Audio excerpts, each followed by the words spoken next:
আসসালামু আলাইকুম ওরহমতুল্লাহ। আজকে আবার আমি নিয়ে আসছি সুকুন। সুকুন কাকে বলে? সুকুন হলো যেটা অক্ষরের উপরে থাকে এবং সেটার আকার হলো বেকা, তাকে সুকুন বলে। আর সুকুন যেটা সেটা সর্বদাই অক্ষরের উপরেই থাকে।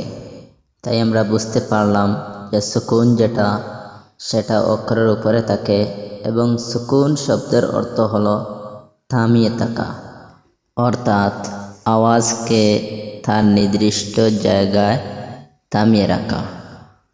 যেমন হামজা বা জবর আব, এখানে আব যেটা বার উপরে আওয়াজটা থামিয়ে রাখছে সুকুনের মাধ্যমে। তাই আমরা বুঝতে পারলাম সুকুন এবং হরকতের মধ্যে পার্থক্য হলো সুকুন যেটা সেটার মধ্যে আওয়াজ গিয়ে থামিয়ে থাকে এবং হরকত যেটা সেটার আওয়াজটা থামিয়ে না থাকে, অর্থাৎ সেটার আওয়াজ জারি থাকে, চলতে থাকে। যেমন হামজা জবর আ বা জবর বা আবা, এখানে আব না হয়ে আবা হচ্ছে, কারণ হরকত শব্দের অর্থই হলো নাড়াচাড়া করা, থামিয়ে না থাকা, চলতে থাকা। তাই আব না হয়ে আবা হচ্ছে এখানে। আশা করি আমরা সুকুন এবং হরকতের মধ্যে পার্থক্য শিখিয়ে নিয়েছি। আমরা আরও একটা জিনিস শিখব। সুকুন যে হরফের উপরে আসে সেই হরফকে সাকিন বলে, অর্থাৎ সুকুনওয়ালা হরফ। এবং হরকত যে হরফের উপরে আসে সেই হরফকে মুতাহারিক বলে, অর্থাৎ হরকতওয়ালা হরফ।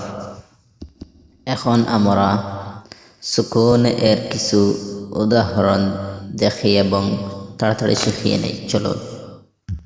হামজা বা জবর আব, হামজা বা জের ইব, হামজা বা পেশ উব, আব ইব উব, হামজা তা জবর আত, হামজা তা জের ইত, হামজা তা পেশ উত, আত ইত উত, হামজা সা জবর আস, হামজা সা জের ইস, হামজা সা পেশ উস, আস ইস উস, হামজা জিম জবর আজ, হামজা জিম জের ইজ, হামজা জিম পেশ উজ, আজ ইজ উজ,